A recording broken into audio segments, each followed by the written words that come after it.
তো হ্যালো বন্ধুরা, সবাই কেমন আছো? আশা করছি সবাই ভালো আছে। তো তোমাদের সামনে আবার চলে আসলাম একটা ছোট্ট একটা মিনি ব্লগ নিয়ে। তো এই যে দেখতেই পাচ্ছ, পুজো দিতে চলে আসলাম। আজকে সকালই কাজকর্ম হয়ে গেছিলো, তো সকালই পুজোটা দিতে বসে পড়লাম। এই যে দেখতে পাচ্ছ পুজোতে এই যে ধূপকাঠি কিন্তু কেউ জ্বালাবে না, ধূপটা জ্বালাবে পুজোতে। তো এই যে যাই হোক, এক হাতে ক্যামেরা করছি, এক হাতে পুজো করছি।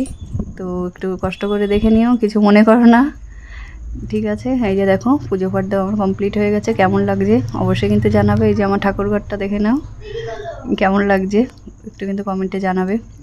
যদিও বা সিংহাসনটা এখনও হয়নি সেরকমভাবে, তো যেটা আছে সেটাতে এখন কাজ চালাচ্ছি।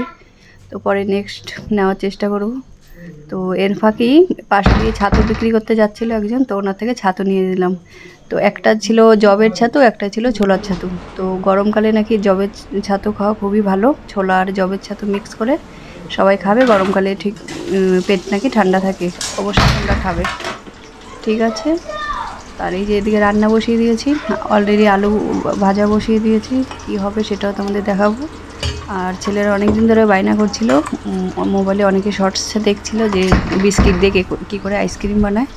সেজন্য এই যে সব কিছু আমি প্রিপারেশন করে নিলাম। তো দেখছি কেমন কতটা কি হয়।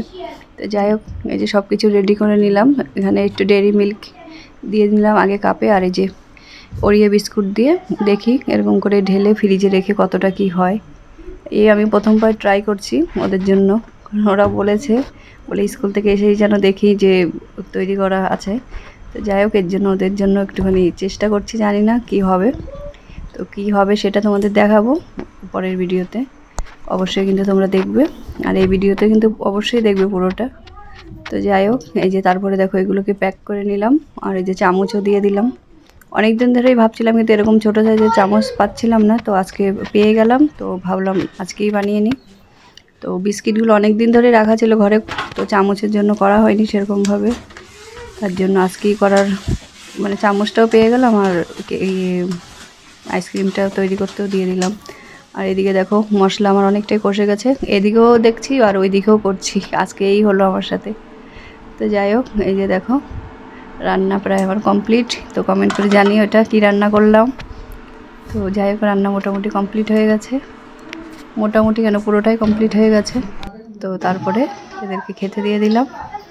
তো এই যে দেখো ওদেরকে প্রায় খাওয়াও হয়ে গেছে। তো যাই হোক, সবটা মিলিয়ে তোমাদের কেমন লাগলো অবশ্যই কিন্তু জানাবে। আর আজকের মতো টাটা, আবার অন্য কোনো ব্লগে তোমাদের সাথে দেখা হচ্ছে। সবাই ভালো থেকো, সুস্থ থেকো।